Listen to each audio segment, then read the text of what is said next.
Hello friends, welcome back to my channel universe of unanswered stories.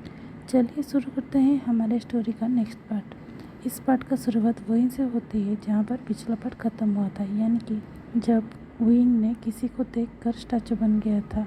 तभी wing की eyes को follow करके मिंग्या भी उस तरफ देखने लगता है और तभी वो देखता है उसके सामने कोई और नहीं लांगनोंगजी खड़ा है, जिसे देखकर वो अपना एक्सप्रेशन चेंज कर लेता है और बेचारे से बिहेवियर में वांगजी की ओर देखकर कहता है, देखो ये मुझे पहले मारा।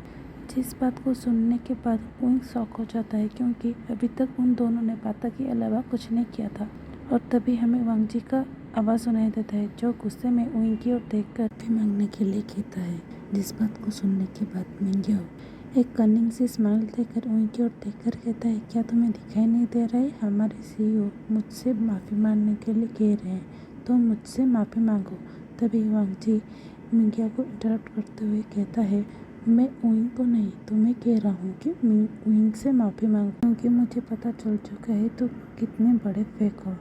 इतनी ज़्यादा फेक हो कि अपने खाने में तुम खुद ही पीनट्स मिलाई थी, ताकि तुम सारा इल्ज़ाम मेरे केयरटेकर के ऊपर लगा सको और तुम्हें लोगों का सिंपैथी भी मिल सके।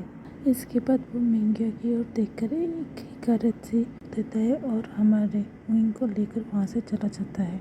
जिसे देखने के बाद मिंग्या चिल्लाते हुए वांगजी की ओर देखकर कहता है, तुम मुझसे बदले उससे कैसे चूज़ कर सकते हो? तुम मेरा फ़ैन हो ना?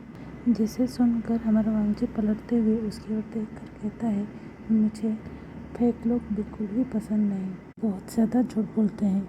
जिसके बाद हमें दिखाया जाता है, जिसके चलते हमारे विंग वांगजी को एक प्यार भरे नज़रों से देखने लगता है, क्योंकि ये पहली बार है कि किसी ने उसके ऊपर यकीन किया और उसको सपोर्ट भी किया। उसके बाद हमें रात का वक्त दिखाया जाता है, जहाँ पर हमारा वांगजी डाइनिंग में बैठकर ड्रिंक कर रहा था और हमारा विंग उसके सामने बैठकर उसका घूरे ही जा रहा था। तभी अचानक से वांगजी एक ग्लास को ख़त्म करते हुए विंग की ओर देखकर कहता है, आपसे मैं मिंग्या का फ़ैन नहीं हूँ। इसके बाद वो अपने सर को टेबल के ऊपर रख कर विंग की ओर देखकर कहता है, क्या तुम मुझसे बता सकते हो कि प्यार का मतलब क्या है?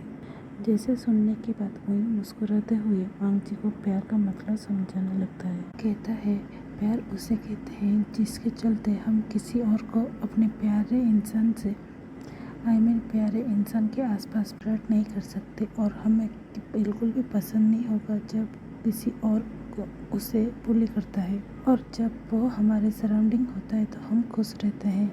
यानी कि लव हमें एहसास करवाता है कि हम अपने पार्टनर के बिना अधूरे हैं। इस सब को सुनने के बाद हमारा वांगजी एक तक विंग को देखने लगता है, क्योंकि ये सारा फीलिंग्स वो विंग के लिए फील करता है। इसके बाद हमारा वांगजी ये समझ जाता है कि वो स्टार्टिंग से मिंग्या से नहीं, हमारा विंग से ही प्यार करता था, जो उसका ट्रू लव है। जिसके बाद वो विंग की ओर किस करने के लिए बढ़ता है, लेकिन तभी विंग अचानक से पीछे खिसक जाता है, और क्योंकि उसे समझ आ गया था कि अभी वांगजी विंग को प्रपोज करने वाला है, इसीलिए वो बातों को घुमाने के लिए वांगजी की ओर देखकर कहता है, क्या हम डांस कर सकते हैं? क्योंकि वो चाहता था कि वांगजी को उसकी असलियत के बारे में पता हो, ये सब चीज़ें शुरू होने से पहले। इसके बाद हमें दिखाया जाता है वो दोनों एक प्यारा सा डांस करते हैं। उसके बाद विंग वांगजी को अपना सच बताता है कि वो आशियान नहीं, वो वुशियान है, वो फेमस आइडल जिसे हमारा लान वांगजी नफरत करता है। और मैं ये बात छुपा कर नहीं रख सकता कि मैं भी तुम्हें बहुत ज़्यादा पसंद करने लगा हूँ। लेकिन तभी हमें दिखाया जाता है, जब विंग अपने सर को ऊपर उठाता है ये सब कुछ बोलने के बाद, वो देखता है कि वांगजी सर को अब टेबल के ऊपर रखकर सो चुका है, यानी कि वो इस सब के बारे में नहीं सुना है। जिसके बाद हमारा विंग वांगजी को देखकर मुस्कुराने लगता है, क्योंकि उसे भी रियलाइज़ हो चुका है कि उसके हाथ में कोई और नहीं लान वांगजी है, ना कि निमिंजो। उसके बाद वो भी वहीं पर डाइनिंग टेबल पर अपने सर को रख कर सो जाता है। उसके बाद हमें थोड़ी देर बाद का सीन दिखाया जाता है, जहाँ पर जब हमारे वांगजी का नींद खुलता है तो वो अपने सामने विंग को डाइनिंग टेबल पर सुकून से लेटे हुए देखता है, जिसे देखकर वो भी मुस्कुराने लगता है और धीरे से जाकर विंग को अपनी गोद में उठाकर विंग के बेडरूम पर ले जाता है। और धीरे से जब उसे वो लेटाने ही वाला था तभी अचानक से गलती से उन दोनों के लिप्स टच हो जाता है, जिस चीज़ से हमारा वांगजी बहुत ही ज़्यादा शॉक हो जाता है। लेकिन वो फिर से धीरे से जाकर उनके लिप्स को किस करने लगता है, जिसके बाद हमारा वांगजी भी कंफर्म हो गया कि उसका ट्रू लव हमारा उंग ही है। उसके बाद हमें नेक्स्ट मॉर्निंग का सीन दिखाया जाता है, जहाँ पर हमें लान वांगजी जब सोकर उठता है तभी वो देखता है वो रात को उनको देखते हुए ही उनके रूम पर ही सो गया था। लेकिन तभी उसे रियलाइज़ होता है कि उसके सामने वाले बेड पर उइंग नहीं है। इसके बाद वो उइंग को ढूंढने के लिए बाहर चला जाता है और पूरा अपार्टमेंट खोज देता है, लेकिन उसे उइंग कहीं पर नहीं मिलता। लेकिन तभी उसे डाइनिंग टेबल पर एक पेपर दिखाई देता है जिसके ऊपर ग्लास का ग्लास रखा गया था, जिस चीज़ को देखने के बाद हमारे वांगजी को थोड़ा मन घबराने लगता है और वो धीरे से जाकर उस ग्लास को उठाकर साइड पे रखता है और पेपर को पढ़ने लगता है, जिस पर हमारे उइंग ने लिखा था, आई एम सॉरी बॉस, मैंने आपको बिना बताए एंड बिना गुड बाय बोले यहाँ से जा रहा हूँ, लेकिन आप चिंता मत कीजिए, मैं आज से 3 मंथ के बाद आपके पास वापस आ जाऊँगा। जिस चीज़ से हमारा वांगजी बहुत ही ज़्यादा हैरान होता है, लेकिन उसके बाद वो तुरंत अपने असिस्टेंट संगलन को बुलाता है और उसे किसी भी तरह से उइंग को ढूंढकर उसके पास लाने का ऑर्डर देता है, जिसके बाद संगलन वहाँ से चला जाता है और दूसरे दिन ही वांगजी को कॉल करके बताता है कि सर उइंग मिल गया है और वो अभी एक फिटनेस सेंटर पर है, क्या मैं आपको उसका एड्रेस भेजूं? जिसको सुनकर वांगजी चिढ़ते हुए कहता है, अगर नहीं भेजना होता तो मैं तुम्हें उसे ढूंढने के लिए क्यों कहता। जिसे सुनकर सांगलन तुरंत ही उस जिम का एड्रेस भेज देता है, जिसे देखने के बाद हमारा वांगजी जल्दी से तैयार होकर उस फिटनेस सेंटर के लिए चला जाता है, जहाँ पर वो बाहर ही कार पर बैठकर देखता है कि उइंग बहुत ही ज़्यादा एक्सरसाइज कर रहा था, चिल्ला चिल्ला कर कह रहा था, मुझे हार नहीं मानना है, मुझे उसके लिए पतला होना है और उसके लिए कंपेटेबल बनना है। जिस चीज़ को सुनकर हमारा वांगजी बहुत ही ज़्यादा खुश हो जाता है और मन में कहता है कि इसका मतलब उइंग भी मुझसे बहुत ज़्यादा प्यार करता है और मेरे लिए इस सब कर रहा है, इसका मतलब मुझे भी उसके लिए 3 मंथ रुक कर देखना चाहिए। दूसरी तरफ हमें उइंग को दिखाया जाता है, जो कि जियांग के साथ मिलकर बातें कर रहा था, क्योंकि अब उसका प्लान सिर्फ वांगजी के लिए फिट नहीं बनना था, फिर वो इंडस्ट्री में फिर से वापस आना चाहता था। इसके बाद हमें 3 महीने का बाद का सीन दिखाया जाता है, जहाँ पर वांगजी ने घर को पूरी तरह से सजाया था, जो कि बहुत सुंदर लग रहा था।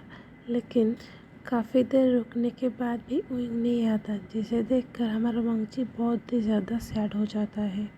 दूसरी तरफ हमें उइंग को दिखाया जाता है, जो कि पहले की तरह पतला हो चुका था और बहुत ही ज़्यादा हैंडसम भी। तभी वो जियांग के साथ मिलकर कपड़े चूज़ कर रहा था, क्योंकि आज उसे वांगजी की कंपनी की एनिवर्सरी पार्टी में जाना था। तभी दूसरी तरफ हमें वांगजी के घर का सीन दिखाया जाता है, जहाँ पर वांगजी सैड बैठा हुआ था। तभी उसका असिस्टेंट संगलन आकर वांगजी को याद दिलाता है कि आज उसकी कंपनी का एनिवर्सरी पार्टी है, तो जिसे वो मिस नहीं कर सकता। जिस बात को सुनने के बाद हमारा वांगजी अपने आप को फ्रेशन अप करता है और रेडी होकर पार्टी के लिए निकल जाता है। इसके बाद हमें पार्टी के सीन दिखाया जाता है, जहाँ पर जियांग के साथ उइंग पार्टी में आया था, जहाँ पर जब नीमिन जो उइंग के अपीयरेंस को देखता है उसे वो थोड़ा जाने पहचाना लगता है, क्योंकि हमारे उइंग ने मास्क लगाया था, इसलिए वो उसे पहचान नहीं पाता और डायरेक्ट जाकर उइंग को पूछता है, क्या मैं तुमको जानता हूँ? जिसे सुनकर उइंग इग्नोर करके वहाँ से चला जाता है, ये कहकर कि नहीं, आप मुझे नहीं जानते। तभी हमें दिखाया जाता है लान वांगजी पार्टी में एंटर करता है और जिसे देखकर सारे फीमेल के साथ साथ मेल भी उसकी ओर देखने लगते हैं, क्योंकि जो भी कह लो हमारा लान वांगजी बहुत ही ज़्यादा हैंडसम था। उसके बाद हमें दिखाया जाता है वांगजी स्टेज के ऊपर जाकर थोड़ा स्पीच देता है और उसके बाद ऐलान करता है कि पार्टी शुरू होता है, जिसके बाद वो नीचे आ जाता है और जाकर उइंग के पास खड़ा हो जाता है, क्योंकि वहाँ पर उइंग खाने के लिए निकाल रहा था प्लेट पर। जिस चीज़ को देखकर हमारा उइंग थोड़ा घबरा जाता है, क्योंकि अभी तक वो वांगजी के सामने अपना असलियत नहीं बताया था, जिसके चलते वो आज भी उसके घर नहीं गया था। इसके बाद हमें दिखाया जाता है थोड़ी देर बाद उइंग वहाँ से बाहर निकल जाता है और तभी कहीं से अचानक से फायरवर्क शुरू हो जाता है, जिसे देखकर हमारा उइंग बहुत ही ज़्यादा एंजॉय कर रहा था। इसके बाद हमें दिखाते हैं कहीं से वांगजी भी वहाँ पर चला आता है और जाकर उइंग के बगल में खड़े होकर कैजुअली उससे बातें करने लगता है। आप कह सकते हो कि वो फ्लर्ट कर रहा था, जिस चीज़ को देखकर उइंग बहुत ही ज़्यादा जेलस हो चुका था और वो मन में सोचता है ये कि ऐसे कैसे किसी से भी फ्लर्ट कर सकता है। तभी वांगजी अचानक से उइंग की ओर देखकर कहता है, मुझे माफ़ करना, मैं आज बहुत ही ज़्यादा सैड हूँ, क्योंकि आज मेरे केयरटेकर कहा था कि वो वापस आएगा लेकिन नहीं आया। जी, और क्या तुम मेरे केयरटेकर के जगह पर काम कर सकते हो? जिसे सुनकर उइंग इतना बुरा लगता है कि वो वहाँ से निकल लगा था। तभी वांगजी उनके हाथों को पकड़कर ये कहते, मेरे घर में बहुत ही ज़्यादा एक्सपेंसिव बासें हैं जिसे तुम तोड़ सकते हो। जिसे सुनकर उइंग शॉक होकर वांगजी की ओर देखने लगता है। तो आज के लिए बस इतना ही। अब हम नेक्स्ट पार्ट में देखेंगे आगे क्या होता है। क्या उइंग वांगजी को सच्चाई बता पाता है और उस सारी चीज़ों को जानने के बाद वांगजी का रिएक्शन कैसे क्या होता है। जो मिलते हैं नेक्स्ट पार्ट में। और हाँ, अगर आप लोगों को मेरी स्टोरी पसंद आ रही है तो इसे लाइक कीजिए, अपने दोस्तों के साथ शेयर कीजिए और ढेर सारे कमेंट भी कीजिए और मेरे चैनल को सब्सक्राइब करना मत भूलिए। Thanks for watching.